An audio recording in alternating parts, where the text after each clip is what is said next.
Smart TV Anandpur साहब ਵੱਲੋਂ ਦਰਸ਼ਕਾਂ ਨੂੰ ਭਾਈ ਹਰਸਿਮਰਤ ਸਿੰਘ ਵੱਲੋਂ ਵਾਹਿਗੁਰੂ ਜੀ ਕਾ ਖਾਲਸਾ ਵਾਹਿਗੁਰੂ ਜੀ ਕੀ ਫਤਿਹ। ਅੱਜ ਜਦੋਂ ਕਿ ਕਿਸਾਨੀ ਅੰਦੋਲਨ ਨੂੰ ਚੱਲਿਆਂ 3 ਮਹੀਨੇ ਦਾ ਸਮਾਂ ਹੋ ਗਿਆ ਹੈ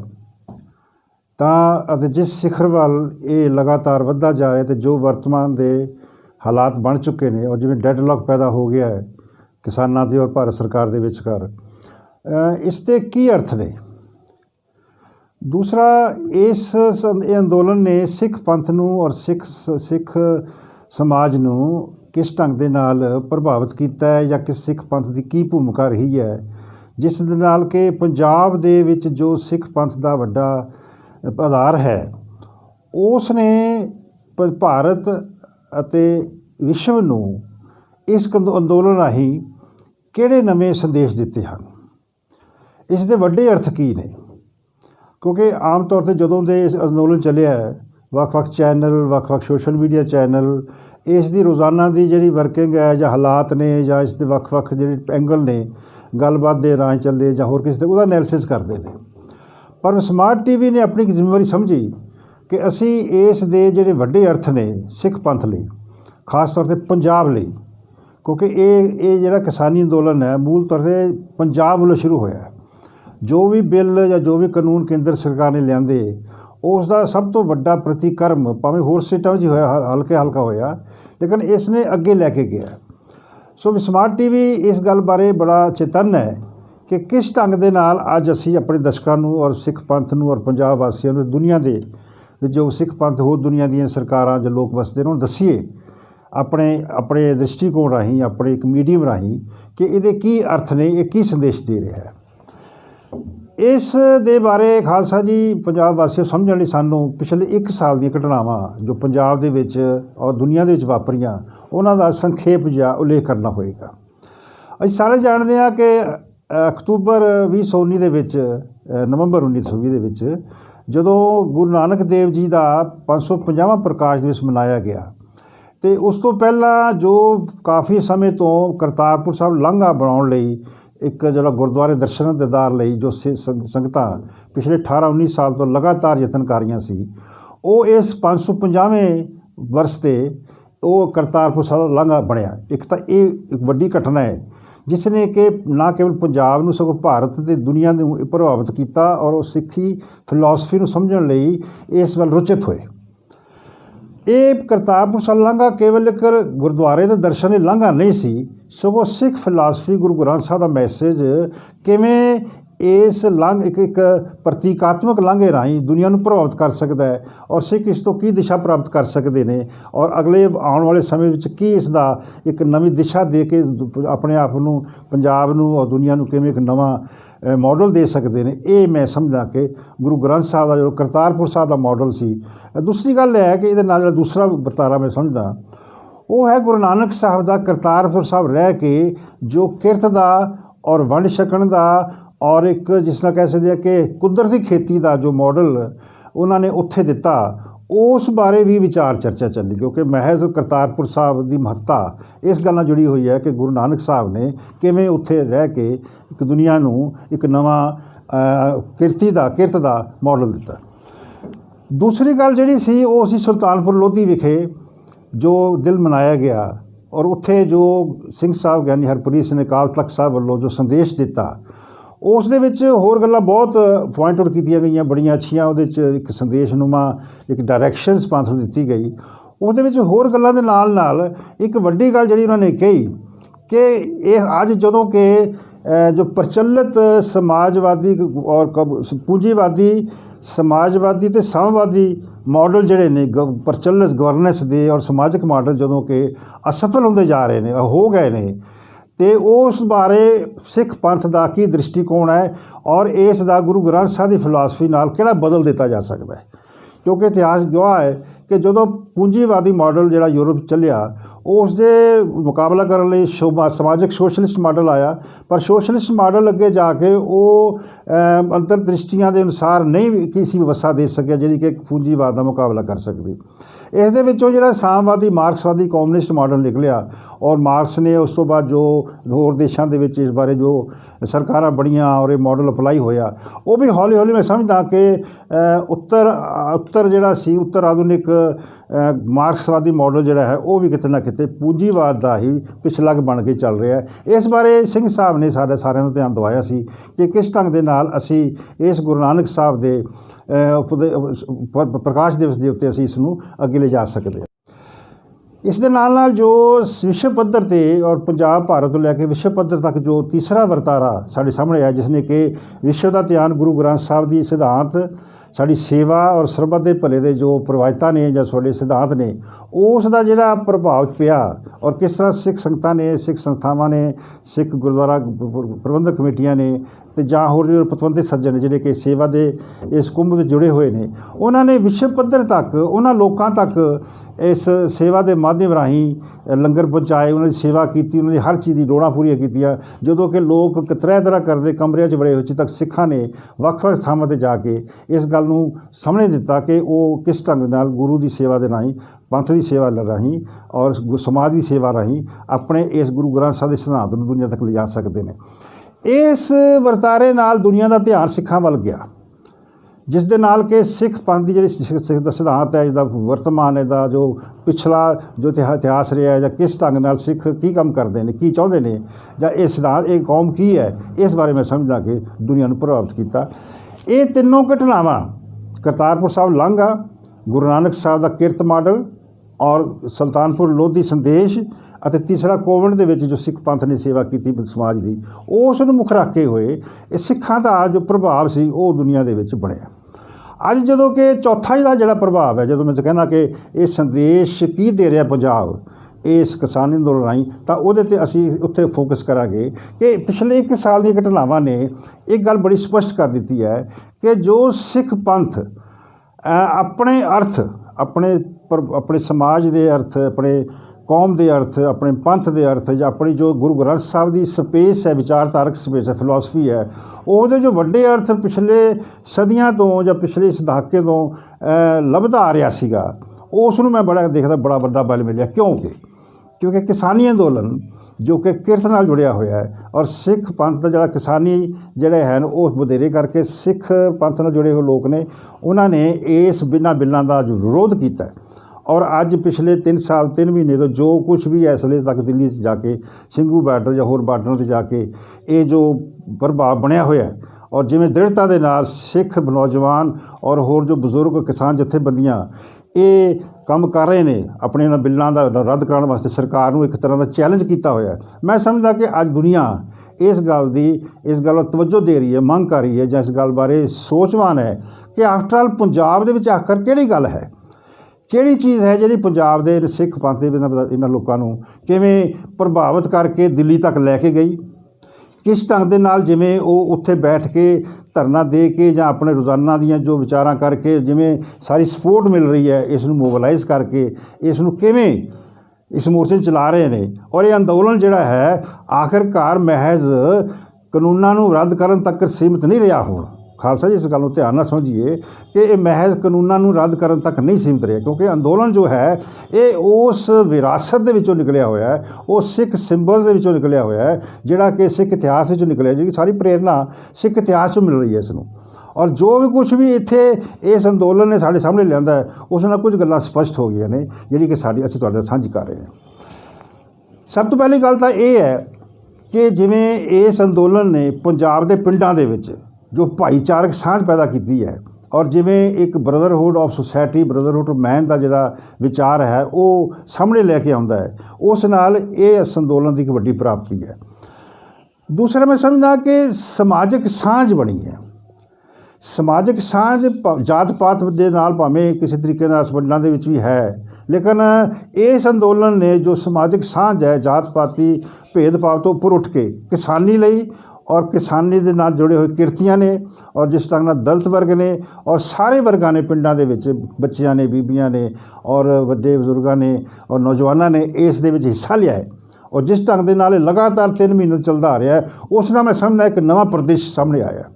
ਜਿਹੜੀ ਰਾਜਨੀਤਿਕ ਪਾਰਟੀਆਂ ਜਿਹੜੀਆਂ ਕਿ ਆਪਣੇ ਆਪਣੇ ਮੁੱਦਿਆਂ ਨੂੰ ਲੈ ਕੇ ਜਿਸ ਢੰਗ ਨਾਲ ਪਿਛਲੇ ਸਮਿਆਂ ਦੇ ਵਿੱਚ ਕੰਮ ਕਰਦੀਆਂ ਰਹੀਆਂ, ਚਾਹੇ ਅਕਾਲੀ ਦਲ ਹੈ, ਕਾਂਗਰਸ, ਆਮ ਆਦਮੀ ਪਾਰਟੀ ਹੈ ਜਾਂ ਹੋਰ ਅਕਾਲੀ ਦਲ ਗਰੁੱਪ ਨੇ, ਉਹ ਬਿਲਕੁਲ ਪਿੱਛੇ ਰਹਿ ਗਏ ਨੇ। ਉਹਨਾਂ ਦੀਆਂ ਗੱਲਾਂ, ਉਹਨਾਂ ਦੇ ਸਿਧਾਂਤ, ਉਹਨਾਂ ਦੇ ਜੋ ਕੁਛ ਵੀ ਸੱਤਾ 'ਚ ਆਉਣ ਲਈ ਜੋ ਜੋੜ ਤੋੜ ਕਰਦੇ ਨੇ, ਉਹ ਸਾਰੇ ਮੈਂ ਸਮਝਦਾ ਪਹਿਲੂ ਜਿਹੜੇ ਨੇ ਪਿੱਛੇ ਰਹਿ ਗਏ ਨੇ। ਔਰ ਇੱਕ ਨਵੀਂ ਤਰ੍ਹਾਂ ਦੀ ਜਿਹੜੀ ਚੇਤਨਾ ਹੈ ਉਹ ਪੰਜਾਬ ਦੇ ਵਿੱਚ, ਪੰਜਾਬ ਦੇ ਪਿੰਡਾਂ ਦੇ ਵਿੱਚ, ਪੰਜਾਬ ਦੇ ਲੋਕਾਂ ਦੇ ਵਿੱਚ, ਵਿਦੇਸ਼ਾਂ 'ਚ ਬੈਠੇ ਸਿੱਖ ਪੰਥ ਦੇ ਵਿੱਚ ਚੱਲ ਰਹੀ ਹੈ ਕਿ ਆਫਟਰ ਆਲ ਇਸ ਅੰਦੋਲਨ ਵਿੱਚੋਂ ਕੀ ਪ੍ਰਭਾਵ ਨਿਕਲੇਗਾ, ਭਾਰਤ ਤੇ ਵਿਸ਼ਵ ਨੂੰ ਕੀ ਸੁਨੇਹਾ ਦਿੱਤਾ ਜਾ ਰਿਹਾ। ਮੈਂ ਸਮਝਦਾ ਕਿ ਜਿਸ ਢੰਗ ਦੇ ਨਾਲ ਵੱਡੀ ਗੱਲ ਸੀ ਕਿ ਉੱਥੇ ਪਹੁੰਚਣਾ, ਪੰਜਾਬ ਦੇ ਨੌਜਵਾਨਾਂ ਨੇ ਜਿਸ ਢੰਗ ਦੇ ਨਾਲ ਸਰਕਾਰਾਂ ਦੇ ਬੈਨਰ ਤੋੜ ਕੇ ਉੱਥੇ ਤੱਕ ਪਹੁੰਚੇ ਨੇ, ਔਰ ਅੱਜ ਜਿਵੇਂ ਉੱਥੇ ਕਿ ਧਰਨਾ ਲਾ ਕੇ ਇੱਕ ਪੂਰਾ ਸ਼ਹਿਰ ਵਸਿਆ ਹੋਇਆ, ਔਰ ਉਸ ਦੇ ਕੀ ਅਰਥ ਨੇ। ਪੱਤਰਕਾਰ ਆ ਕੇ ਇਸ ਗੱਲ ਬਾਰੇ ਸਿੱਖ ਨੌਜਵਾਨਾਂ ਨੂੰ, ਹੋਰ ਜੋ ਆਮ ਸੱਜਣ ਹੈ ਲੋਕ ਨੇ, ਉਹਨਾਂ ਨੂੰ ਪੁੱਛਦੇ ਨੇ ਕਿ ਤੁਸੀਂ ਕੌਣ ਹੋ, ਕੀ ਚਾਹੁੰਦੇ ਹੋ, ਤੁਸੀਂ ਇੱਥੇ ਕੀ ਕਰਨ ਆਏ ਹੋ। ਤਾਂ ਹਰ ਬੰਦਾ ਮੈਂ ਸਮਝਦਾ ਕਿ ਐਸਾ ਐਜੂਕੇਟ ਹੋ ਚੁੱਕਾ ਹੈ, ਐਸਾ ਉਹਦੇ ਜਿਹੜੀ ਫੀਡਬੈਕ ਹੈ ਉਹਦੇ 'ਚ ਐਸੀ ਸਪਸ਼ਟ ਹੋ ਚੁੱਕੀ ਹੈ ਕਿ ਉਹ ਬਹੁਤ ਅੱਛੇ ਜਵਾਬ ਦਿੰਦਾ ਕਿ ਅਸੀਂ ਆਪਣੇ ਪੰਥ ਦੀ, ਆਪਣੇ ਜੋ ਇਤਿਹਾਸ ਦੀ ਔਰ ਆਪਣੇ ਜਿਹੜੀਆਂ ਮੰਗਾਂ ਨੇ ਉਹਨਾਂ ਨੂੰ ਮਨਵਾ ਕੇ ਜਾਵਾਂਗੇ ਔਰ ਆਪਣੇ ਇਤਿਹਾਸ ਨੂੰ ਜ਼ਿੰਦਾ ਕਰਕੇ ਜਾਣਗੇ। ਮੈਂ ਸਮਝਦਾ ਕਿ ਇਤਿਹਾਸ ਜ਼ਿੰਦਾ ਹੋ ਰਿਹਾ, ਇਤਿਹਾਸ ਆਪਣੇ ਆਪ 'ਚ ਇੱਕ ਗਵਾਹ ਬਣ ਰਿਹਾ ਔਰ ਦਿਸ਼ਾ ਵੀ ਦੇ ਰਿਹਾ।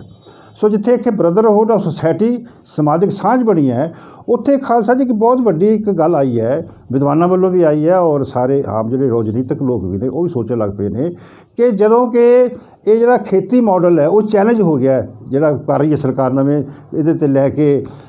ਕਾਨੂੰਨਾਂ ਨੂੰ ਲੈ ਕੇ ਆ ਰਹੀ ਹੈ, ਕਾਰਪੋਰੇਟ ਸੈਕਟਰ ਜਿਵੇਂ ਕਿ ਉਹਦੇ 'ਚ ਐਂਟਰ ਕਰੇਗਾ, ਕਿਸ ਢੰਗ ਨਾਲ ਇੱਕ ਨਵੀਂ ਸਥਿਤੀ ਬਣੇਗੀ। ਸਰਕਾਰ ਕਹਿੰਦੀ ਹੈ ਅਸੀਂ ਖੇਤੀ ਦੇ ਵਿਕਾਸ ਵਾਸਤੇ ਅੱਗੇ ਲੈ ਕੇ ਜਾ ਰਹੇ ਹਾਂ, ਇਸ ਬਿੱਲਾਂ ਲੈ ਕੇ ਆਏ ਹਾਂ, ਲੇਕਿਨ ਮਹਿਸੂਸ ਕੀਤਾ ਜਾ ਸਕਦਾ ਹੈ ਕਿ ਜੋ ਕਿਸਾਨਾਂ ਨੇ ਆਪਣੀ ਜੋ ਸਟੱਡੀ ਕੀਤੀ ਹੈ ਜਾਂ ਜੋ ਉਸਦੇ ਹਾਲਾਤ ਬਣ ਰਹੇ ਨੇ, ਉਸ ਮੁਤਾਬਕ ਇਹ ਹੈ ਕਿ ਇਹ ਸਾਰਾ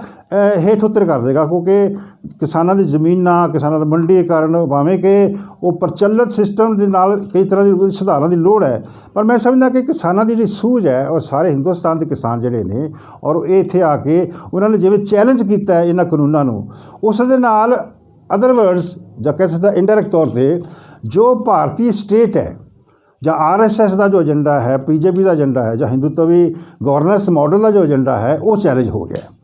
ਜਿਹੜਾ ਅਜੇਤੂ ਰੱਥ BJP ਦਾ ਪਿਛਲੇ ਸਮੇਂ ਤੋਂ ਚੱਲਦਾ ਆ ਰਿਹਾ ਸੀ ਔਰ ਇਸ ਢੰਗ ਦੇ ਨਾਲ ਉਹ ਆਪਣੀ ਨੀਤੀਆਂ ਨੂੰ ਲਾਗੂ ਕਰ ਰਹੇ ਸਨ, ਇੱਕ ਤਾਂ ਪਹਿਲੀ ਗੱਲ ਉਹ ਚੈਲੰਜ ਹੋਈ ਹੈ। ਇਹ ਭਾਰਤ ਲਈ ਔਰ ਭਾਰਤ ਦੇ ਦੂਜੇ ਲੋਕਾਂ ਲਈ, ਖਾਸ ਤੌਰ 'ਤੇ ਮਾਈਨੋਰਟੀਜ਼ ਲਈ ਇੱਕ ਬੜਾ ਵੱਡਾ ਸੰਦੇਸ਼ ਹੈ ਕਿ ਮਹਿਜ਼ ਇਸ ਦਾ ਜਿਹੜਾ 6.5 ਸਾਲ ਤੋਂ ਰੱਥ ਚੱਲਦਾ ਆ ਰਿਹਾ ਸੀ, ਉਹਨੂੰ ਚੈਲੰਜ ਕੀਤਾ ਹੈ ਇਸ ਕਿਸਾਨੀ ਅੰਦੋਲਨ ਨੇ। ਦੂਸਰਾ ਮੈਂ ਸਮਝਦਾ ਕਿ ਇਹਦੇ 'ਚ ਜਿਹੜਾ ਕੈਪੀਟਲਿਸਟ ਮੋਡ ਆਫ ਗਵਰਨੈਂਸ ਹੈ, ਜਿਹੜਾ ਕਿ ਹਿੰਦੂ ਪਹਿਲਾਂ ਦੇਖੋ ਕਾਂਗਰਸ ਨੇ ਵੀ ਇਸ ਨੂੰ ਅਪਣਾਇਆ, ਸੋਸ਼ਲਿਸਟ ਨੀਤੀਆਂ ਲੈ ਕੇ ਆਏ, ਕਿਉਂਕਿ ਉਹਦੇ 'ਚ ਪਬਲਿਕ ਸੈਕਟਰ ਦੀ ਜਿਹੜੀ ਯੋਗਦਾਨ ਹੈ, ਜੇ ਪਬਲਿਕ ਸੈਕਟਰ ਦੀ ਭੂਮਿਕਾ ਉਹ ਵਧੇਰੇ ਬਣੀ ਹੋਈ ਸੀ। ਪਰ ਹਿੰਦੂਤਵੀ ਕਾਰਪੋਰੇਟ ਮਾਡਲ ਜਿਹੜਾ ਹੈ ਜਾਂ ਕੈਪੀਟਲਿਸਟ ਮਾਡਲ ਹੈ, ਉਸਨੇ ਜਿਵੇਂ ਸਥਿਤੀਆਂ ਨੂੰ ਅੱਗੇ ਲਿਆ ਕੇ ਦਿੱਤਾ ਹੈ, ਉਸ ਨਾਲ ਕੀ ਹੋਇਆ ਹੈ ਕਿ ਇਹ ਗੱਲ ਸਪਸ਼ਟ ਹੋ ਗਈ ਹੈ ਕਿ ਹਿੰਦੂਤਵੀ ਗਵਰਨੈਂਸ ਮਾਡਲ ਜੋ ਹੈ ਉਸ ਦਾ ਰੂਪ ਰੇਖਾ, ਉਹਦਾ ਰੂਪ ਸਰੂਪ ਕੀ ਹੈ, ਇੱਕ ਤਾਂ ਉਹ ਚੈਲੰਜ ਹੋ ਗਿਆ। ਦੂਸਰਾ ਮੈਂ ਸਮਝਦਾ ਕਿ ਜਿਹੜੀ ਸਿੱਖ ਵਿਰਾਸਤ ਦੇ ਅੰਦਰ ਥੱਲੇ ਜਾਂ ਸਿੱਖ ਮਨਾਂ ਦੇ ਅੰਦਰ ਪਿਛਲੇ ਸਮਿਆਂ ਤੋਂ ਜੋ ਸੰਘਰਸ਼ ਚੱਲਦਾ ਆ ਰਿਹਾ ਸੀ, ਖਾਸ ਤੌਰ ਤੋਂ 84 ਤੋਂ ਬਾਅਦ, 84 ਦੇ ਹਾਲਾਤ ਦੇ ਨਾਲ ਜੋ ਹਾਲਾਤ ਬਣੇ ਹੋਏ ਸਨ, ਔਰ ਜੋ ਅਕਾਲੀ ਆਗੂਆਂ ਜਾਂ ਹੋਰ ਸੰਸਥਾਵਾਂ ਵੱਲੋਂ ਜਥੇਬੰਦੀਆਂ ਵੱਲੋਂ ਇੱਕ ਦਿਸ਼ਾਹੀਣਤਾ ਦਾ ਆਲਮ ਚੱਲ ਰਿਹਾ ਸੀ, ਉਹ ਦਿਸ਼ਾਹੀਣਤਾ ਦੇ ਵਿੱਚੋਂ ਪੰਥ ਨਿਕਲ ਕੇ ਉਸਨੇ ਜਿੱਥੇ ਆਪ ਦਿਸ਼ਾ ਪ੍ਰਾਪਤ ਕੀਤੀ ਹੈ, ਉੱਥੇ ਉਸਨੇ ਭਾਰਤ ਅਤੇ ਵਿਸ਼ਵ ਨੂੰ ਇੱਕ ਦਿਸ਼ਾ ਦਿੱਤੀ ਹੈ ਕਿ ਇਸ ਦੇ ਨਾਲ ਇੱਕ ਬਦਲਵਾਂ ਵਿਕਾਸ ਮਾਡਲ ਲਿਆਉਣਾ ਚਾਹੀਦਾ ਹੈ, ਜਿਸ ਬਾਰੇ ਕਿ ਸਾਡੀਆਂ ਰਾਜਨੀਤਿਕ ਪਾਰਟੀਆਂ ਜਾਂ ਸਾਡੇ ਵਿਦਵਾਨ ਦਬੀ ਸੁਰ 'ਚ ਗੱਲ ਕਰਦੇ ਸੀ ਜਾਂ ਇਸ ਬਾਰੇ ਗੱਲ ਨਹੀਂ ਸੀ ਕਰਦੇ ਜਾਂ ਇਸ ਬਾਰੇ ਅਵੇਸਲੇ ਸਨ। ਇਸ ਕਿਸਾਨੀ ਅੰਦੋਲਨ ਨੇ ਇੱਕ ਬਦਲਵਾਂ ਵਿਕਾਸ ਮਾਡਲ ਲਿਆਉਣ ਵਾਸਤੇ ਸਾਰੇ ਵਿਦਵਾਨਾਂ ਨੂੰ, ਸਾਰੇ ਆਰਥਿਕ ਮਾਹਰਾਂ ਨੂੰ ਔਰ ਰਾਜਨੀਤਿਕਾਂ ਨੂੰ, ਅਤੇ ਇੱਥੋਂ ਤੱਕ ਕਿ ਆਮ ਕਿਸਾਨ ਨੂੰ ਵੀ ਸੁਚੇਤ ਕੀਤਾ ਹੈ ਕਿ ਕਿਸ ਢੰਗ ਦੇ ਨਾਲ ਇੱਕ ਬਦਲਵਾਂ ਵਿਕਾਸ ਮਾਡਲ, ਖੇਤੀ ਮਾਡਲ ਲਿਆਂਦਾ ਜਾਵੇ, ਜਿਸ ਨਾਲ ਕਿ ਆਉਣ ਵਾਲੇ ਸਮੇਂ 'ਚ ਜੇਕਰ ਕੋਈ ਇਸ ਤਰ੍ਹਾਂ ਦਾ ਹਮਲਾ ਹੁੰਦਾ ਹੈ, ਕਾਰਪੋਰੇਟੀ ਹਮਲਾ ਜਾਂ ਸਰਕਾਰ ਹਮਲਾ ਕਰਦੀ ਹੈ, ਤਾਂ ਉਸ ਦਾ ਕਿਵੇਂ ਮੁਕਾਬਲਾ ਕੀਤਾ ਜਾ ਸਕੇ। ਇਹ ਇੱਕ ਵੱਡਾ ਵਿਸ਼ਾ ਹੈ। ਸਮਾਰਟ ਟੀਵੀ ਆਉਣ ਵਾਲੇ ਇੱਕ ਐਪੀਸੋਡ ਵਿੱਚ ਇਸ ਬਾਰੇ ਗੱਲ ਕਰਾਂਗੇ ਅਸੀਂ ਕਿ ਬਦਲਵਾਂ ਵਿਕਾਸ ਮਾਡਲ ਕੀ ਹੈ, ਇਸ ਬਾਰੇ ਗੱਲ ਕਰਾਂਗੇ। ਲੇਕਿਨ ਅੱਜ ਇੰਨਾ ਸਮਝਣਾ ਬੜਾ ਜ਼ਰੂਰੀ ਹੈ ਕਿ ਇਸ ਕਿਸਾਨੀ ਅੰਦੋਲਨ ਨੇ ਭਾਰਤ ਵਾਸੀਆਂ ਨੂੰ और हिंदुस्तान तो बाहर दुनिया ने पाकिस्तान और सारे साउथ एशिया पोलिटिकल स्पेस ਦੇ ਵਿੱਚ जिस तरीके ਨਾਲ ਆਪਣੀ ਇੱਕ ਮੈਸੇਜ ਦਿੱਤਾ ਹੈ, ਜਦ ਦੁਨੀਆ ਨੂੰ ਜਿਵੇਂ ਮਤਲਬ ਆਪਾਂ ਕਹਿ ਸਕਦੇ ਹਾਂ ਕਿ ਜਿਹੜੀਆਂ ਦੂਸਰੇ ਦੇਸ਼ਾਂ 'ਚ ਹਾਲੈਂਡ ਹੈ ਜਾਂ ਕੁਛ ਅਫਰੀਕਨ ਕੰਟਰੀਜ਼ ਨੇ ਜਿੱਥੇ ਕਾਰਪੋਰੇਟ ਸੈਕਟਰ ਨੇ ਉੱਥੇ ਦੇ ਕਿਸਾਨਾਂ ਨੂੰ ਬੁਰੀ ਤਰ੍ਹਾਂ ਕੁਚਲਿਆ ਜਾਂ ਉਹਨਾਂ ਦੀ ਜਿਹੜੀ ਜਿਨਸਾਂ ਦਾ ਸ਼ੋਸ਼ਣ ਕੀਤਾ, ਉੱਥੇ ਮੈਂ ਸਮਝਦਾ ਕਿ ਇਸ ਕਿਸਾਨੀ ਅੰਦੋਲਨ ਨੇ ਜੋ ਮੈਸੇਜ ਦਿੱਤਾ ਹੈ ਸੋਸ਼ਲ ਮੀਡੀਆ ਰਾਹੀਂ, ਜਦ ਕਿਉਂਕਿ ਵਿਸ਼ਵ ਇੱਕ ਪਿੰਡ ਬਣ ਚੁੱਕਾ ਹੈ, ਛੋਟਾ ਜਿਹਾ ਪਿੰਡ ਹੈ, ਛੋਟੀ ਜਿਹੀ ਥਾਂ ਹੈ ਜਿਹਦੇ 'ਚ ਕਿ ਇੱਕ ਕਿਤੇ ਵੀ ਕਿਸ ਘਟਨਾ ਵਾਪਰੀ ਸਾਰੀ ਦੁਨੀਆ 'ਚ ਪਹੁੰਚ ਜਾਂਦੀ ਹੈ। ਉਸ ਦੇ ਨਾਲ ਇਸ ਕਿਸਾਨੀ ਅੰਦੋਲਨ ਨੇ ਸਾਰੇ ਦੁਨੀਆ ਦੀਆਂ ਉਹਨਾਂ ਤਾਕਤਾਂ ਨੂੰ, ਕਮਜ਼ੋਰ ਤਾਕਤਾਂ ਨੂੰ ਜਥੇਬੰਦ ਹੋਣ ਔਰ ਸ਼ਕਤੀਸ਼ਾਲੀ ਕਰਨ ਲਈ ਇੱਕ ਮੈਸੇਜ ਦਿੱਤਾ ਹੈ। ਇਹ ਬੜਾ ਵੱਡਾ ਇੱਕ ਇਸ ਗੱਲ ਦਾ ਇੱਕ ਮੈਸੇਜ ਨਿਕਲਿਆ ਕਿ ਕਿਸ ਢੰਗ ਦੇ ਨਾਲ ਜੋ ਦੁਨੀਆ ਦੇ ਵਿੱਚ ਇੱਕ ਨਵਾਂ ਖੇਤੀ ਮਾਡਲ, ਨਵਾਂ ਬਦਲਵਾਂ ਵਿਕਾਸ ਮਾਡਲ, ਇੱਕ ਨਵਾਂ ਜਿਹੜਾ ਅਸੀਂ ਕਹਿ ਸਕਦੇ ਕਾਰਪੋਰੇਟ ਮਾਡਲ ਕਿਵੇਂ ਟਾਕਰਾ ਕਰਨਾ ਹੈ, ਔਰ ਜਿਵੇਂ ਦੁਨੀਆ ਦੀ ਸਾਰੀ ਜਿਹੜੀ ਤਾਕਤ ਹੈ ਉਹ 100 ਟਨ ਕਬੀਰਾਂ ਦੇ ਹੱਥ ਚਲੀ ਗਈ ਹੈ, ਉਸ ਨੂੰ ਕਿਵੇਂ ਇੱਕ ਨਵਾਂ ਮੋੜ ਦੇਣਾ ਹੈ, ਇਸ ਬਾਰੇ ਮੈਂ ਸਮਝਦਾ ਕਿ ਇਹ ਕਿਸਾਨੀ ਅੰਦੋਲਨ ਨੇ ਇੱਕ ਨਵੀਂ ਭੂਮਿਕਾ ਨਿਭਾਈ ਹੈ। ਤੀਸਰਾ ਮੈਂ ਸਮਝਦਾ ਜੀ ਕਿ ਇਹਦੇ 'ਚ ਗੁਰੂ ਗ੍ਰੰਥ ਸਾਹਿਬ ਦੀ ਫਿਲਾਸਫੀ ਜਿਹੜੀ ਹੈ ਉਸ ਬਾਰੇ ਚਰਚਾ ਜ਼ਿਆਦਾ ਸ਼ੁਰੂ ਹੋ ਗਈ ਹੈ ਕਿ ਗੁਰੂ ਗ੍ਰੰਥ ਸਾਹਿਬ ਦੀ ਫਿਲਾਸਫੀ ਨਾ ਕੇਵਲ ਆਰਥਿਕ ਤੌਰ 'ਤੇ ਸਗੋਂ ਵਿਦਿਅਕ ਤੌਰ 'ਤੇ,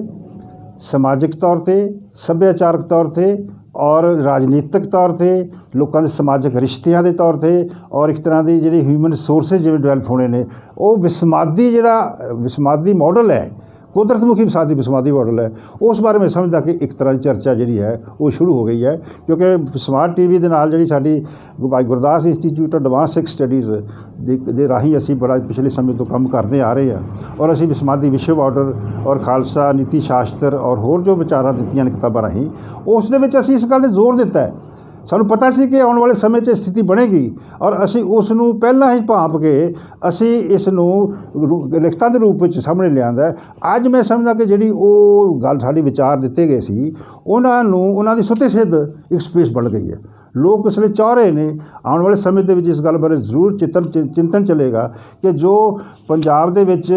ਇੱਕ ਜੋ ਦਿਸ਼ਾ ਬਣੀ ਹੈ ਉਸ ਨੂੰ ਅਸੀਂ ਕਿਸ ਢੰਗ ਦੇ ਨਾਲ ਇਹ ਜੋ ਸਪੇਸ ਬਣੀ ਹੈ ਉਹਦੇ ਵਿੱਚ ਕਿਵੇਂ ਸਪੇਸ ਦਾਖਲ ਹੋ ਸਕਦੇ ਹਾਂ, ਭਰ ਸਕਦੇ ਹਾਂ, ਔਰ ਇਸ ਨੂੰ ਕਿਵੇਂ ਢੰਗ ਅਸੀਂ ਨਾਲ ਨਵਾਂ ਮੋੜ ਦਿੱਤਾ ਜਾ ਸਕਦਾ ਹੈ। ਇਸ ਦੇ ਨਾਲ ਮੈਂ ਸਮਝਦਾ ਕਿ ਜਿਹੜਾ ਦੂਸਰਾ ਵੱਡਾ ਪਹਿਲੂ ਹੈ ਉਹ ਹੈ ਕਿ ਵਿਸ਼ਵ ਨੂੰ ਪ੍ਰਭਾਵਿਤ ਕੀਤਾ ਹੈ। ਇਸ ਕਿਸਾਨੀ ਅੰਦੋਲਨ ਨੇ ਵਿਸ਼ਵ ਨੂੰ ਪ੍ਰਭਾਵਿਤ ਇਸ ਤਰ੍ਹਾਂ ਨਾਲ ਕੀਤਾ ਹੈ ਕਿ ਇਸ ਵੇਲੇ ਜਿਹੜੀਆਂ ਸਾਰੀਆਂ ਵੱਡੀਆਂ ਯੂਨੀਵਰਸਿਟੀਜ਼ ਨੇ, ਸੋਸ਼ਲ ਕਾਰਕੁਨ ਨੇ, ਭਾਰਤ ਦੇ ਵਿੱਚ ਵੀ ਅਤੇ ਬਾਹਰ ਵੀ, ਉਹ ਇਸ ਗੱਲ ਬਾਰੇ ਚਰਚਾ ਕਰਨ ਲੱਗ ਪਏ ਨੇ ਕਿ ਕੀ ਨਵਾਂ ਇੱਕ ਬਦਲਵਾਂ ਵਿਸ਼ਵ ਮਾਡਲ, ਜਿਹਨੂੰ ਆਪਾਂ ਵਿਸ਼ਵ ਵਰਲਡ ਆਰਡਰ ਦੀ ਗੱਲ ਕਹਿ ਸਕਦੇ ਹਾਂ, ਕਿਉਂਕਿ ਇੱਕ ਨਵਾਂ ਚਰਚਾ ਚੱਲਿਆ ਕਿ ਆਫਟਰ ਕੋਵਿਡ ਕਿਹੋ ਜਿਹਾ ਸੰਸਾਰ ਹੋਏਗਾ। ਕੋਵਿਡ ਨੇ ਕਈ ਤਰ੍ਹਾਂ ਦੀਆਂ ਸਥਿਤੀਆਂ ਪੈਦਾ ਕੀਤੀਆਂ ਨੇ ਜਿਸ ਨਾਲ ਕਿ ਇਕੋਨਮੀ ਅਸਰ ਹੋਈ ਹੈ, ਸੋਸ਼ਲ ਸੈਟਅਪ ਬ੍ਰੇਕ ਹੋਏ ਨੇ, ਪੋਲੀਟੀਕਲ ਪਾਰਟੀਜ਼ ਬ੍ਰੇਕ ਹੋਈਆਂ ਨੇ, ਕਈ ਤਰ੍ਹਾਂ ਦੀਆਂ ਨਵੀਆਂ ਸਥਿਤੀਆਂ ਹੋਈਆਂ ਨੇ। ਕੋਵਿਡ-19 ਤੋਂ ਬਾਅਦ ਜੋ ਨਵਾਂ ਵਿਸ਼ਵ ਆਰਡਰ ਬਣਾਉਣ ਦੀ ਗੱਲ ਚੱਲ ਰਹੀ ਹੈ ਉਸ ਦੇ ਵਿੱਚ ਮੈਂ ਸਮਝਦਾ ਕਿ ਜਿਹੜਾ ਗੁਰੂ ਗ੍ਰੰਥ ਸਾਹਿਬ ਦੀ ਵਿਸਮਾਦੀ ਫਿਲਾਸਫੀ ਹੈ, ਵਿਸਮਾਦੀ ਚਿੰਤਨ ਨੇ ਜੋ ਇਸ ਦਾ ਇੱਕ ਵਿਸ਼ਵ ਆਰਡਰ ਦਾ ਜੋ ਮਾਡਲ ਦਿੱਤਾ ਹੋਇਆ ਹੈ, ਉਸ ਬਾਰੇ ਮੈਂ ਸਮਝਦਾ ਆਉਣ ਵਾਲੇ ਸਮੇਂ 'ਚ ਚਰਚਾ ਚੱਲਣੀ ਬੜੀ ਜ਼ਰੂਰੀ ਹੈ। ਕਿਉਂਕਿ ਇਸ ਕਿਸਾਨੀ ਅੰਦੋਲਨ ਜਦੋਂ ਇੱਕ ਬਦਲਵੇਂ ਵਿਕਾਸ ਮਾਡਲ ਦੀ ਗੱਲ ਕੀਤੀ ਹੈ ਤਾਂ ਜਿਹੜਾ ਵਿਸ਼ਵ ਸਿਸਟਮ ਚੱਲ ਰਿਹਾ, ਸੋਸ਼ੀਓ ਪੋਲੀਟੀਕਲ ਸਿਸਟਮ ਚੱਲ ਰਿਹਾ, ਉਹ ਕਿਵੇਂ ਆਉਣ ਵਾਲੇ ਸਮੇਂ ਦੇ ਵਿੱਚ ਦੁਨੀਆ ਨੂੰ ਦਿਸ਼ਾ ਦੇ ਸਕਦਾ ਹੈ। ਗੁਰੂ ਗ੍ਰੰਥ ਸਾਹਿਬ ਤੋਂ ਚਿਰਾਂ ਤੋਂ ਆਸ ਰੱਖੀ ਜਾਂਦੀ, ਜਿਹੜੀ ਵਿਦਵਾਨਾਂ ਨੇ ਜਾਂ ਹਿਸਟੋਰੀਅਨਸ ਨੇ ਆਸ ਰੱਖੀ ਹੈ, ਉਸ ਨੂੰ ਮੈਂ ਸਮਝਦਾ ਕਿ ਜੋ ਉਸ ਦੇ ਅਰਥ ਨੇ ਗੁਰੂ ਗ੍ਰੰਥ ਸਾਹਿਬ ਦੀਆਂ ਵਿਚਾਰਧਾਰਾ ਦੀਆਂ ਵੱਖ-ਵੱਖ ਦ੍ਰਿਸ਼ਟੀਆਂ ਅਨੁਸਾਰ ਜੋ ਇੱਕ ਨਵਾਂ ਵਿਸ਼ਵ ਆਰਡਰ ਬਣਦਾ ਹੈ, ਇਹ ਕਿਸਾਨੀ ਅੰਦੋਲਨ ਨੇ ਉਸ ਵੱਲ ਲੋਕਾਂ ਦਾ ਧਿਆਨ ਖਿੱਚਿਆ ਹੈ। ਵਿਦਵਾਨਾਂ ਲਈ ਆਉਣ ਵਾਲੇ ਸਮੇਂ 'ਚ ਵਿਚਾਰ ਕਰਨ ਲਈ ਇੱਕ ਵੱਡਾ ਏਜੰਡਾ ਤਿਆਰ ਕੀਤਾ ਹੈ। ਇਸ ਤੋਂ ਬਾਅਦ ਮੈਂ ਸਮਝਦਾ ਕਿ ਮੈਂ ਹੁਣ ਥੋੜ੍ਹੇ ਸਮੇਂ 'ਚ ਆਪਣੀ ਗੱਲ ਕੰਕਲੂਡ ਕਰਾਂਗਾ। ਮੈਂ ਸਮਝਦਾ ਕਿ ਸਾਰੇ ਇਸ ਨੂੰ ਧਿਆਨ ਨਾਲ ਸੁਣਨ ਤਾਂ ਕਿ ਇਸ ਵੀਡੀਓ ਰਾਹੀਂ ਅਸੀਂ ਅੱਗੇ ਜਾ ਕੇ ਵੱਖ-ਵੱਖ ਦੁਨੀਆ ਨੂੰ ਤੱਕ ਪਹੁੰਚਾਈਏ ਕਿ ਜੋ ਕਿਸਾਨੀ ਅੰਦੋਲਨ ਨੇ ਇੱਕ ਸੰਦੇਸ਼ ਦਿੱਤੇ ਨੇ ਉਹਨਾਂ ਦੀਆਂ ਵੱਡੀਆਂ ਪਰਤਾਂ ਕਿਵੇਂ ਖੋਲ੍ਹੀਆਂ ਜਾਣ। ਸਮਾਂ ਨਹੀਂ ਕਿ ਅਸੀਂ ਇਸ ਨੂੰ ਡਿਟੇਲ 'ਚ ਦੱਸ ਸਕੀਏ। ਪਰ ਫਿਰ ਮੈਂ ਸਮਝਦਾ ਕਿ ਜੋ ਵਿਸ਼ਵ ਆਰਡਰ ਦਾ ਨਵਾਂ ਵੱਡਾ ਇੱਕ ਸਪੇਸ ਬਣੀ ਹੋਈ ਸੀ ਔਰ ਉਸ ਦੇ ਨਾਲ ਜਦੋਂ ਕਿ ਸਾਰੇ ਹੋਰ ਮਾਡਲ ਫੇਲ ਹੋ ਗਏ ਨੇ, ਉਸ ਦੇ ਵਿੱਚ ਅਸੀਂ ਇਸ ਨੂੰ ਕਿਵੇਂ ਇੱਕ ਨਵਾਂ ਰੂਪ ਦੇ ਸਕਦੇ ਹਾਂ। ਇਹ ਕਿਸਾਨ ਅੰਦੋਲਨ ਨੇ ਇੱਕ ਬੜਾ ਵੱਡਾ ਮੈਸੇਜ ਦਿੱਤਾ ਹੈ। ਸੰਦੇਸ਼ ਦੇ ਬੜੇ ਗਹਿਰੇ ਮੀਨਿੰਗਸ ਨੇ ਜੋ ਸਿੱਖ ਪੰਥ ਨੇ ਆਪਣੇ ਅਰਥ ਲੱਭ ਲਏ ਨੇ। ਮੈਂ ਸਮਝਦਾ ਨਹੀਂ ਜਿਨ੍ਹਾਂ ਦੀ ਤਲਾਸ਼ ਪਿਛਲੇ ਕਾਫੀ ਸਮੇਂ ਤੋਂ ਚੱਲ ਰਹੀ ਸੀ ਸਿੱਖ ਪੰਥ ਦੇ, ਵੀ ਸਾਡੇ ਅਰਥ ਕੀ ਨੇ। ਸਾਡੇ ਰਾਜ ਹੁੰਦੇ ਸੀਗੇ, ਅਸੀਂ ਸਾਰੇ ਅਫਗਾਨਿਸਤਾਨ ਲੈ ਕੇ ਦਿੱਲੀ ਦੇ ਬੁਰੂਆਂ ਤੱਕ ਰਾਜ ਕੀਤਾ ਹੈ, ਦਿੱਲੀ ਤੱਕ ਆਪਣਾ ਦਿੱਲੀ ਦੇ ਲਾਲ ਕਿਲ੍ਹੇ 'ਤੇ ਪਰਚਮ ਚੜ੍ਹਾਇਆ ਹੈ, ਸਾਡੇ ਰਾਜ ਚਲੇ ਗਏ। ਅੱਜ ਸਾਡੀ ਰਾਜਨੀਤਿਕ ਸਥਿਤੀ ਕੀ ਹੈ? ਅੱਜ ਜਿਹੜੇ ਸਾਡੇ ਰਾਜਨੀਤਿਕ ਆਗੂ ਨੇ ਉਹ ਕੀ ਕਰ ਰਹੇ ਨੇ ਔਰ ਉਹਨਾਂ ਕੋਲ ਕਿੰਨੀ ਕੁ ਦ੍ਰਿਸ਼ਟੀ ਹੈ, ਉਹ ਕਿੰਨੇ ਕੁ ਸੁਚੇਤ ਨੇ ਕਿ ਆਉਣ ਵਾਲੇ ਸਮੇਂ 'ਚ ਪੰਥ ਨੂੰ ਇੱਕ ਨਵੀਂ ਦਿਸ਼ਾ ਦੇ ਸਕਣਗੇ, ਦੁਨੀਆ ਨੂੰ ਕੀ ਦਿਸ਼ਾ ਦੇ ਸਕਣਗੇ। ਮੈਂ ਸਮਝਦਾ ਕਿ ਕਿਸਾਨੀ ਅੰਦੋਲਨ ਨੇ ਇਹ ਜੋ ਵਿਚਾਰ ਦਿੱਤੇ ਨੇ, ਜੋ ਸੰਦੇਸ਼ ਦਿੱਤੇ ਨੇ, ਉਸ ਨੂੰ ਸਾਨੂੰ ਸਮਝਣਾ ਚਾਹੀਦਾ ਹੈ, ਇਹਨਾਂ ਦੀ ਗੰਭੀਰਤਾ ਸਮਝਣਾ ਚਾਹੀਦਾ ਹੈ। ਅੰਦੋਲਨ ਦੇ ਕੀ ਰਿਜ਼ਲਟ ਨਿਕਲਦੇ ਨੇ ਇਹ ਆਉਣ ਵਾਲੇ ਸਮੇਂ ਦੇ ਵਿੱਚ ਇਹ ਪਏ ਨੇ, ਕਿਉਂਕਿ ਜਦੋਂ ਡੈਡਲੌਕ ਬਣ ਜਾਏ, ਅੱਜ ਹੀ ਸੁਪਰੀਮ ਕੋਰਟ ਨੇ ਇਸ ਗੱਲ ਬਾਰੇ ਲੈ ਕੇ ਵਿਚਾਰ ਲੈ ਕੇ ਵੀ ਇਹਦਾ ਕੀ ਰਿਜ਼ਲਟ ਨਿਕਲਣਗੇ, ਇੱਕ ਕਮੇਟੀ ਬਣਾਉਣ ਦਾ ਇੱਕ ਸੁਝਾਅ ਦਿੱਤਾ ਹੈ, ਜਿਸ ਕਮੇਟੀ ਦੇ ਵਿੱਚ ਰਾਜਨੀਤਿਕ ਲੋਕ ਔਰ ਕਿਸਾਨਾਂ ਦੇ ਆਗੂ ਅਤੇ ਹੋਰ ਵਿਦਵਾਨ ਅਗਰ ਹੋ ਜਾਣ ਤਾਂ ਇਹਦਾ ਇੱਕ ਹੱਲ ਨਿਕਲ ਸਕਦਾ ਹੈ। ਮੈਂ ਸਮਝਦਾ ਹੱਲ ਕੋਈ ਨਾ ਕੋਈ ਨਿਕਲੇਗਾ। ਕਿਸਾਨਾਂ ਦੇ ਇਹਨਾਂ ਕਾਨੂੰਨਾਂ ਨੂੰ ਰੱਦ ਕਰਕੇ, ਇੱਕ ਵਾਰ ਰੱਦ ਕਰਕੇ ਅਗਰ ਸਾਰੇ ਦੀ ਸਹਿਮਤੀ ਨਾਲ ਕੋਈ ਨਵੇਂ ਕਾਨੂੰਨ ਬਣਦੇ ਨੇ ਤਾਂ ਉਸ ਬਾਰੇ ਮੈਂ ਕਹਿੰਦਾ ਕਿ ਚਰਚਾ ਚੱਲਣੀ ਚਾਹੀਦੀ ਹੈ। ਪਰ ਇੱਕ ਵਾਰ ਸੁਪਰੀਮ ਕੋਰਟ ਦੀ ਜੋ ਇਨਵੋਲਵਮੈਂਟ ਹੈ ਉਸ ਨਾਲ ਇਸ ਸੰਘਰਸ਼ ਨੂੰ ਜਾਂ ਇਸ ਅੰਦੋਲਨ ਨੂੰ ਇੱਕ ਨਵਾਂ ਦਿਸ਼ਾ ਮਿਲੇਗੀ। ਆਉਣ ਵਾਲੇ ਸਮੇਂ ਵਿੱਚ ਇਸਦੇ ਕੀ ਰਿਜ਼ਲਟ ਨਿਕਲਦੇ ਨੇ ਇਹ ਇੱਕ ਵੱਖਰਾ ਆਪਣੇ ਸਾਹਮਣੇ ਦੇਖਣਾ ਪਏਗਾ। ਪਰ ਮੈਂ ਇੱਥੇ ਆਪਣੀ ਗੱਲ ਨੂੰ ਖਤਮ ਕਰਦਿਆਂ ਇੱਕ ਗੱਲ ਅਖੀਰ 'ਚ ਕਹਾਂਗਾ ਕਿ ਖਾਲਸਾ ਜੀ, ਪੰਜਾਬ ਵਾਸੀਓ, ਇਹ ਜੋ ਹਾਲਾਤ ਬਣੇ ਨੇ ਇਹ ਹਿਸਟੋਰੀਕਲ ਫੋਰਸਿਸ ਦੀ ਸ਼ਕਤੀ ਨਾਲ ਬਣੇ ਨੇ। ਕਿਉਂਕਿ ਕਈ ਵਾਰੀ ਕੀ ਹੁੰਦਾ ਹੈ ਕਿ ਜਦੋਂ ਤੁਹਾਡੇ ਹੱਥ ਵੱਸ ਕੁਛ ਨਾ ਰਹੇ, ਬਿਲਕੁਲ ਬੇਦਿਲੀ ਅਵੇਸਲਾਪਣ ਆਗੂਆਂ ਦੀ ਜਿਹੜੀ ਕਹਿ ਸਕਦੇ ਆ ਕਿ ਦਿਸ਼ਾਹੀਣਤਾ, ਜੋ ਕੁਛ ਵੀ ਤੁਸੀਂ ਇਹਨੂੰ ਕਹਿ ਲਓ, ਉਹਦੇ 'ਚ ਜਦੋਂ ਕੋਈ ਇਸ ਤਰ੍ਹਾਂ ਦੀ ਸਥਿਤੀ ਬਣ ਜਾਂਦੀ ਹੈ ਤਾਂ ਇਤਿਹਾਸਕ ਸ਼ਕਤੀਆਂ ਆਪਣੇ ਆਪ ਉੱਤੇ ਜ਼ਿੰਮੇਵਾਰੀ ਲੈ ਲੈਂਦੀਆਂ ਨੇ, ਜਿਸ ਨੂੰ ਅਗਰ ਤੁਸੀਂ ਸਪਿਰਿਚੁਅਲ ਦੇ ਤੌਰ 'ਤੇ, ਧਾਰਮਿਕ ਤੌਰ 'ਤੇ ਇਸਦੀ ਵਿਆਖਿਆ ਕਰਨੀ ਚਾਹੋ ਤਾਂ ਕਰ ਸਕਦੇ ਹੋ। ਇਤਿਹਾਸਕ ਸ਼ਕਤੀਆਂ ਨੇ ਜੋ ਮੌਕਾ ਦਿੱਤਾ ਹੈ ਪੰਜਾਬ ਦੇ ਲੋਕਾਂ ਨੂੰ, ਪੰਜਾਬ ਦੇ ਵਿਦਵਾਨਾਂ ਨੂੰ, ਪੰਜਾਬ ਦੀ ਐਕਸਲੈਂਸ ਨੂੰ, ਔਰ ਦੁਨੀਆ ਦੇ ਜੋ ਸਾਡੀ ਸਿੱਖ ਐਕਸਲੈਂਸ ਬੈਠੀ ਹੈ ਉਹ ਵੀ ਚਿੰਤਤ ਹੋ ਕੇ ਆਪਣੇ ਅਰਥ ਲੱਭ ਰਹੇ ਨੇ ਔਰ ਲੱਭੇ ਜਾ ਚੁੱਕੇ ਨੇ। ਉਹਦੇ 'ਚ ਪੰਜਾਬ ਦੀ ਮੈਂ ਸਮਝਦਾ ਕਿ ਬੜੀ ਵੱਡੀ ਜ਼ਿੰਮੇਵਾਰੀ ਹੈ, ਬਹੁਤ ਵੱਡੀ ਜ਼ਿੰਮੇਵਾਰੀ ਆ ਗਈ ਹੈ ਸਾਡੇ ਵਿਦਵਾਨਾਂ 'ਤੇ। ਅਸੀਂ ਆਪਣੇ ਸਾਰੇ ਮਤਭੇਦ ਖਤਮ ਕਰਕੇ ਜੋ ਪਿਛਲੇ ਸਮੇਂ 'ਚ ਸਾਨੂੰ ਅਸੀਂ ਕਈ ਅਨਪ੍ਰੋਡਕਟਿਵ ਕੰਟਰੋਵਰਸੀ ਦੇ ਵਿੱਚ ਪਏ ਹੋਏ ਆਪਣਾ ਸਮਾਂ, ਊਰਜਾ ਖਤਮ ਕਰਦੇ ਆ ਰਹੇ ਸੀਗੇ, ਮੈਂ ਸਮਝਦਾ ਕਿ ਸਾਨੂੰ ਅੱਜ ਇਸ ਮੁੱਦੇ ਦੇ ਉੱਤੇ ਕਿ ਜਦੋਂ ਕਿਸਾਨੀ ਅੰਦੋਲਨ ਨੇ ਪੰਜਾਬ ਅਤੇ ਭਾਰਤ ਨੂੰ ਇੱਕ ਬੜੇ ਵੱਡੇ ਸੰਦੇਸ਼ ਦੇ ਦਿੱਤੇ ਨੇ, ਦੇ ਵੀ ਰਿਹਾ, ਆਉਣ ਵਾਲੇ ਸਮੇਂ 'ਚ ਕਿਸ ਢੰਗ ਨਾਲ ਇਹਦੇ ਪਰਤਾਂ ਖੁੱਲ੍ਹਣਗੀਆਂ, ਮੈਂ ਮਹਿਸੂਸ ਕਰਦਾ ਖਾਲਸਾ ਜੀ ਕਿ ਇਸ ਬਾਰੇ ਸਾਡੇ ਜਿਹੜੇ ਵਿਦਵਾਨ ਨੇ ਇਹ ਚਰਚਾ ਕਰਨ। ਪੰਜਾਬ ਦੇ ਜੋ ਜ਼ਿੰਮੇਵਾਰ ਲੋਕ ਨੇ ਹਰ ਖੇਤਰ ਦੇ, ਉਹ ਆਪਣਾ ਫਰਜ਼ ਸਮਝਣ ਔਰ ਪੰਜਾਬ ਕਿਵੇਂ ਆਪਣੀ ਜ਼ਿੰਮੇਵਾਰੀ ਨਿਭਾਉਂਦਿਆਂ ਹੋਇਆਂ ਆਪਣੀ ਭੂਮਿਕਾ ਜਿਹੜੀ ਹੈ ਭਾਰਤ ਅਤੇ ਵਿਸ਼ਵ ਪੱਧਰ 'ਤੇ ਨਿਯਤ ਕਰੇ ਔਰ ਕਿਵੇਂ ਇਹ ਜੋ ਕਿਸਾਨੀ ਅੰਦੋਲਨ ਮੈਸੇਜ ਦਿੱਤੇ ਨੇ ਉਹਦੇ ਵੱਡੇ ਅਰਥਾਂ ਦੇ ਵਿੱਚ ਗੁਰੂ ਗ੍ਰੰਥ ਸਾਹਿਬ ਦਾ ਫਲਸਫਾ, ਮੈਂ ਦੇਖੋ ਇਹਦੇ 'ਚ ਐਸੀ ਸਾਂਝ ਬਣੀ ਹੈ ਜਿਹਦੇ 'ਚ ਕਿ ਸਾਰੇ ਵਰਗ ਸ਼ਾਮਿਲ ਹੋ ਗਏ ਨੇ, ਚਾਹੇ ਉਹ ਕਿਸ ਤਰੀਕੇ ਨਾਲ ਕੰਮ ਕਰਦੇ ਨੇ, ਮਤ ਸੋਚਦੇ ਨੇ। ਈਵਨ ਮਾਰਕਸਿਸਟ ਜਿਹੜੇ ਲੋਕ ਨੇ ਜਿਹੜੇ ਕਿ ਆਪਣਾ ਸਿਧਾਂਤ ਦਿੰਦੇ ਨੇ, ਉਹਨਾਂ ਨੇ ਵੀ ਇੱਕ ਮਾਡਲ ਦਿੱਤੇ ਹੋਏ ਨੇ, ਉਹ ਵੀ ਇਸ ਕਿਸਾਨੀ ਅੰਦੋਲਨ ਨੇ ਇਕੱਠੇ ਕਰ ਦਿੱਤੇ। ਇਹ ਜੋ ਇਕੱਠ ਹੈ, ਇਹ ਜੋ ਏਕਾ ਹੈ, ਇਹ ਜੋ ਮੈਂ ਸਮਝਦਾ ਕਿ ਇੱਕ ਸਾਂਝੇ ਕਾਜ਼ ਲਈ ਸਾਰੇ ਇਕੱਠੇ ਹੋਏ ਨੇ ਔਰ ਗੁਰੂ ਗ੍ਰੰਥ ਸਾਹਿਬ ਦੀ ਫਿਲਾਸਫੀ ਨੂੰ ਦਿਸ਼ਾ ਦੇਣ ਲਈ ਸਾਡੇ ਸਾਹਮਣੇ ਮੌਜੂਦ ਹੈ, ਤਾਂ ਮੈਂ ਸਮਝਦਾ ਕਿ ਅੱਜ ਸਾਨੂੰ ਪੰਜਾਬ ਵਾਸੀਆਂ ਨੂੰ ਇੱਕ ਬਹੁਤ ਵੱਡੀ ਜ਼ਿੰਮੇਵਾਰੀ ਨਿਭਾਉਣੀ ਚਾਹੀਦੀ ਹੈ, ਆਪ ਹੀ ਹੈ। ਆਉਣ ਵਾਲੇ ਸਮੇਂ ਸਾਡੀ ਜਥੇਬੰਦੀਆਂ, ਸਾਡੇ ਪਤਵੰਤੇ, ਸਾਡੀ ਸੰਸਥਾਵਾਂ, ਸਾਡੇ ਆਗੂ ਔਰ ਸਾਡੇ ਜਿਹੜੇ ਵਿਦਵਾਨ ਨੇ ਕਿਸ ਢੰਗ ਦੇ ਨਾਲ ਇਸ ਬਾਰੇ ਗੱਲ ਕਰਨਗੇ ਇਹ ਵੇਖਣਾ ਪਏਗਾ। ਵੀ ਸਮਾਰਟ ਟੀਵੀ ਅਤੇ ਭਾਈ ਗੁਰਦਾਸ ਇੰਸਟੀਚਿਊਟ ਐਡਵਾਂਸ ਸਿੱਖ ਸਟੱਡੀਜ਼ ਇਸ ਬਾਰੇ ਲਗਾਤਾਰ ਯਤਨਸ਼ੀਲ ਹੈ, ਲਗਾਤਾਰ ਇਸ 'ਤੇ ਕੰਮ ਕਰ ਰਹੇ ਹਾਂ। ਅਸੀਂ ਆਉਣ ਵਾਲੇ ਸਮੇਂ 'ਚ ਅਸੀਂ ਡਿਸਕਸ਼ਨਸ ਚਲਾਵਾਂਗੇ, ਇੱਕ ਡਿਬੇਟ ਚਲਾਵਾਂਗੇ ਤਾਂ ਜੋ ਇਸ ਚੀਜ਼ ਨੂੰ ਇੱਕ ਨਵੇਂ ਅਰਥ ਦਿੱਤੇ ਜਾਣ, ਜਿਹਦੇ ਨਾਲ ਕਿ ਇੱਕ ਜੋ ਸਪੇਸ ਬਣੀ ਹੈ ਉਸ ਬਾਰੇ ਅਸੀਂ ਵਿਚਾਰ ਕਰ ਸਕੀਏ। ਇਹ ਮੈਂ ਸਮਝਦਾ ਕਿ ਇਹ ਇੱਕ ਬੜੀ ਇੰਪੋਰਟੈਂਟ ਟਾਕ ਹੋਈ ਹੈ। ਇਸ ਬਾਰੇ ਜਿਹੜੇ ਸਾਡੇ ਦਰਸ਼ਕ ਨੇ ਇਹਨੂੰ ਸ਼ੇਅਰ ਕਰੋ, ਕਿਉਂਕਿ ਮਹਿਸੂਸ ਕਰਦਾ ਕਿ ਜਿਸ ਤਰ੍ਹਾਂ ਤੁਸੀਂ ਸ਼ੇਅਰ ਕਰੋਗੇ, ਜਿੱਦਾਂ ਅੱਗੇ ਤੱਕ ਪਹੁੰਚਾਓਗੇ ਇਸ ਗੱਲ ਨੂੰ, ਉਤਨਾ ਇਹ ਵਿਚਾਰ ਜਿਹੜਾ ਅੱਗੇ ਫੈਲੇਗਾ ਔਰ ਲੋਕਾਂ ਦੀ ਸੋਚ ਦੇ ਵਿੱਚ ਜੋ ਖਲਾਅ ਜਿਹਾ ਬਣਿਆ ਹੋਇਆ ਹੈ ਉਸ ਖਲਾਅ ਨੂੰ ਭਰਨ ਵਾਸਤੇ ਜਿਹੜਾ ਸਾਡੀ ਸਮਾਰਟ ਟੀਵੀ ਦੀ ਟਾਕ ਸ਼ੋਅ ਹੈ ਉਹ ਜਿਹੜਾ ਇੱਕ ਬੜੀ ਵੱਡੀ ਭੂਮਿਕਾ ਨਿਭਾਏਗਾ। ਇਸ ਵਾਰ ਮੇਰੀ ਬੇਨਤੀ ਹੈ ਕਿ ਸਾਡਾ ਜਿਹੜਾ ਚੈਨਲ ਹੈ ਸਮਾਰਟ ਟੀਵੀ, ਇਹਨੂੰ ਸਬਸਕ੍ਰਾਈਬ ਕਰੋ ਔਰ ਇਸ ਦੇ ਵਿੱਚ ਸ਼ੇਅਰ ਕਰੋ, ਇਹਦੇ ਫੋਲੋਅਰਸ ਬਣੋ। ਇਸ ਦੇ ਵਿੱਚ ਜੋ ਅਸੀਂ ਗੱਲ ਕਹਿਣਾ ਚਾਹ ਰਹੇ ਹਾਂ, ਆਉਣ ਵਾਲੇ ਸਮੇਂ 'ਚ ਇਸ ਦੀ ਜਿਹੜੀ ਹੋਰ ਡਿਬੇਟ ਚੱਲਣਗੇ ਸਾਡੇ, ਅਸੀਂ ਉਹਨਾਂ ਨੂੰ ਕਿਵੇਂ ਲੋਕਾਂ ਤੱਕ ਪਹੁੰਚਾਵਾਂਗੇ, ਇਸ ਬਾਰੇ ਮੈਂ ਸਮਝਦਾ ਕਿ ਤੁਹਾਡੇ ਸਹਿਯੋਗ ਦੀ ਲੋੜ ਹੈ। ਕਿਸਾਨੀ ਅੰਦੋਲਨ ਇੱਕ ਇਤਿਹਾਸ ਦੇ ਵਿੱਚ ਆਪਣੇ ਤੌਰ 'ਤੇ ਇੱਕ ਵੱਡਾ ਮੌਕਾ ਹੈ। ਇਸ ਨੇ ਕੀ ਨਵੇਂ ਸੰਦੇਸ਼ ਦਿੱਤੇ ਨੇ, ਇਸ ਦੇ ਕੀ ਨਵੇਂ ਵੱਡੇ ਅਰਥ ਨੇ, ਇਸ ਬਾਰੇ ਮੈਂ ਸਮਝਦਾ ਕਿ ਸਾਨੂੰ ਅਰਥ ਲੱਭ ਕੇ ਇਹਦੀ ਹੋਰ ਵਿਆਖਿਆ ਕਰਨੀ ਚਾਹੀਦੀ ਹੈ, ਤਾਂ ਜੋ ਅਸੀਂ ਇੱਕ ਨਵਾਂ ਪੰਜਾਬ, ਇੱਕ ਨਵਾਂ ਵਿਸਮਾਦੀ ਸਮਾਜ, ਨਵਾਂ ਵਿਸਮਾਦੀ ਵਰਲਡ ਆਰਡਰ ਭਾਰਤ ਦੇ ਲੋਕਾਂ ਨੂੰ ਅਸੀਂ ਸਿੱਖ ਫਿਲਾਸਫੀ ਦੇ ਬਾਰੇ ਦੱਸ ਸਕੀਏ, ਤਾਂ ਕਿ ਇਸ ਦਾ ਜਿਹੜਾ ਕੁਦਰਤ ਮੁਖੀ ਇੱਕ ਪੂਰਾ ਸਮਾਜ ਸਿਰਜਦੇ ਹਾਂ, ਅਸੀਂ ਕੁਦਰਤ ਦੇ ਨੇੜੇ ਰਹਿ ਕੇ ਅਸੀਂ ਕਿਵੇਂ ਲੋਕਾਂ ਨੂੰ ਪ੍ਰਭਾਵਿਤ ਕਰ ਸਕਦੇ ਹਾਂ। ਇਸ ਬਾਰੇ ਮੈਂ ਸਮਝਦਾ ਕਿ ਇਹ ਪੰਜਾਬ ਦੇ ਵਿੱਚ ਕਿਸਾਨੀ ਅੰਦੋਲਨ ਨੇ ਬਹੁਤ ਵੱਡਾ, ਸਾਨੂੰ ਮਹਿਸੂਸ ਨਹੀਂ ਹੁਣ ਹੋ ਰਿਹਾ, ਮਹਿਸੂਸ ਤਾਂ ਹੋਏਗਾ ਜਦੋਂ ਅਸੀਂ ਇਸ ਦੇ ਵਿੱਚ ਪਵਾਂਗੇ, ਇਹਦੀ ਵਿਆਖਿਆ ਕਰਾਂਗੇ ਔਰ ਅਸੀਂ ਇਸ ਨੂੰ ਅੱਗੇ ਜਾ ਕੇ ਦੁਨੀਆ ਤੱਕ ਲੈ ਕੇ ਜਾਵਾਂਗੇ। ਵਾਹਿਗੁਰੂ ਜੀ ਕਾ ਖਾਲਸਾ, ਵਾਹਿਗੁਰੂ ਜੀ ਕੀ ਫਤਿਹ।